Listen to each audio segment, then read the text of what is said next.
இப்போ நமக்கு என்ன கேள்வினா, நீங்க ஒரு ஆன்மீகவாதி இருங்க, அது எந்த பிரச்சனையும் இல்லை, தப்பே கிடையாது. ஆன்மீகவாதி எப்படி பெரியாரிஸ்டா வர முடியும்? விஜய் வந்து ஒரு பெரியாரை கொள்கை தலைவரா வச்சிருக்கவர். ஆன்மீகவாதி எப்படி அம்பேத்கரை தழுவ முடியும்?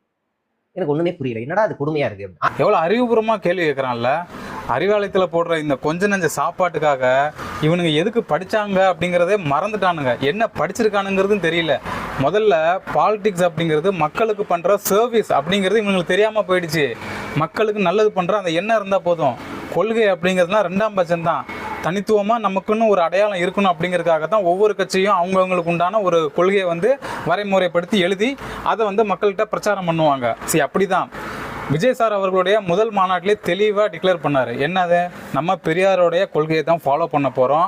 ஆனால் கடவுள் அப்படிங்கிற அந்த விஷயத்தை நம்ம டச் பண்ண போகிறதே கிடையாது.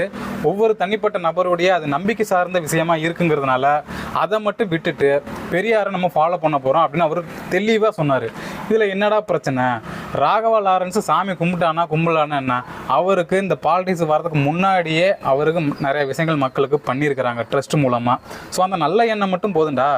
இப்போ இவங்களுக்கு என்னன்னாக்கா, இந்த கொத்தடிமைகளுக்கு என்ன பயன்னா, டிவிகே விஜய் அவர்களோட சேர்ந்து இவர் பயணிச்சிருவாரோ, திருச்சி கிழக்கு இடைத்தேர்தலில் ஒருவேளை நம்ம ஸ்டாலின் ஐயா இவர் டெபாசிட் கூட வாங்க விடாமல் இவர் பண்ணிடுவாரோ அப்படிங்கிற பயத்தில் இந்த மாதிரி பணத்தை கொடுத்து இவனுங்க பேச வைக்கிறானுங்க இந்த வாடகைவாயிகள் மூலமாக. ஸோ மக்களுக்கு நல்லது பண்ணுற எண்ணம் தான் முதல்ல வேணுமே தவிர கொள்கை அப்படிங்கிறதுலாம் 2ஆவது பட்சம் தான்.